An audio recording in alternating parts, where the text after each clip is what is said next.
नमस्कार, ये आकाशवाणी पटना है। अब आप रचना सहाय से प्रादेशिक समाचार सुनिए। प्रधानमंत्री नरेंद्र मोदी ने आज गया जी से बिहार को 13,000 करोड़ रुपए से अधिक की विकास परियोजनाओं की सौगात दी। श्री मोदी ने बिजली, रेल, सड़क, स्वास्थ्य, आवास और जल आपूर्ति से जुड़ी विभिन्न परियोजनाओं का शिलान्यास और लोकार्पण किया। प्रधानमंत्री ने वीडियो कॉन्फ्रेंस के जरिए मोकामा के औटा और बेगूसराय के सिमरिया के बीच गंगा नदी पर नवनिर्मित 6 लेन पुल का उद्घाटन किया। इस पुल के बनने से उत्तर बिहार से दक्षिण बिहार के बीच आवाजाही सुगम हो गई है। अब 100 किलोमीटर की दूरी का सफर मात्र 8 किलोमीटर में संभव हो गया है।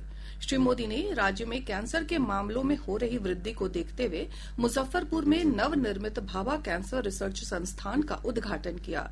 इस संस्थान की क्षमता 250 बेड की है। प्रधानमंत्री ने लगभग 1,900 करोड़ रुपए की लागत से निर्मित राष्ट्रीय राजमार्ग 31 के 4 लेन वाले बख्तियारपुर मोकामा खंड का भी उद्घाटन किया। इसके अलावा उन्होंने NH 120 के बिक्रमगंज, दावत, नावानगर, डुमराव सेक्शन पर पक्की सड़क सहित 2 लेन के सुधार कार्य का उद्घाटन किया।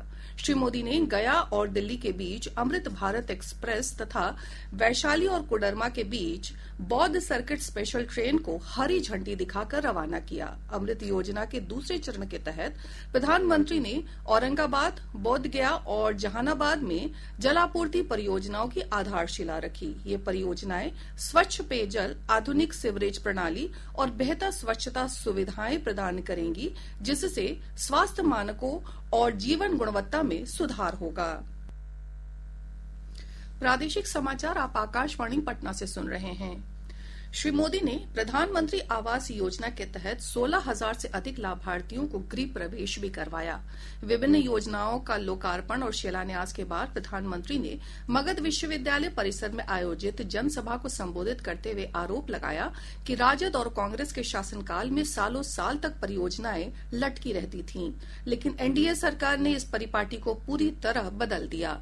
प्रधानमंत्री नरेंद्र मोदी ने कहा कि उनकी सरकार भ्रष्टाचार के खिलाफ जीरो टॉलरेंस की नीति पर काम कर रही है। सरकार ऐसा बिल लेकर आई है जिसमें अब प्रधानमंत्री, मुख्यमंत्री और मंत्री के 30 दिन जेल में रहने पर पद से हटाने का प्रावधान है। प्रधानमंत्री ने घुसपैठ की समस्या पर गहरी चिंता जताते हुए कहा कि अप्रवासियों से उत्पन्न खतरों से देश की रक्षा के लिए शीघ्र ही जनसांख्यिकी मिशन शुरू किया जाएगा। प्रधानमंत्री श्री मोदी ने मुख्यमंत्री नीतीश कुमार के कार्यों की सराहना करते हुए कहा कि उनके नेतृत्व में बिहार लगातार प्रगति कर रहा है। समारोह को संबोधित करते हुए मुख्यमंत्री नीतीश कुमार ने कहा कि वर्ष 2005 में एनडीए की सरकार बनने के बाद से अब तक राज्य की स्थिति में अभूतपूर्व सुधार हुआ है। शिक्षा विभाग ने 9,017 शिक्षकों का पारस्परिक तबादला कर दिया है। इसकी जानकारी ई शिक्षा कोष पोर्टल पर उपलब्ध है। विभाग ने अब तक 31,155 शिक्षकों का पारस्परिक तबादला किया है।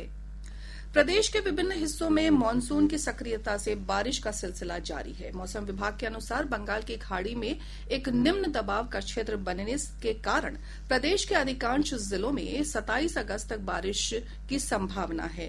विभाग ने अगले 24 घंटों के दौरान रोहतास, नालंदा और औरंगाबाद जिले के कुछ स्थानों पर अति भारी बारिश का ऑरेंज अलर्ट जारी किया है। वहीं पटना सहित 6 जिलों में भारी बारिश की संभावना जताई गई है। इस दौरान 30 से 40 किलोमीटर प्रति घंटे की रफ्तार से तेज हवा चलने की भी संभावना है। इसके साथ ही आकाशवाणी पटना से प्रसारित प्रादेशिक समाचार का ये अंक समाप्त हुआ।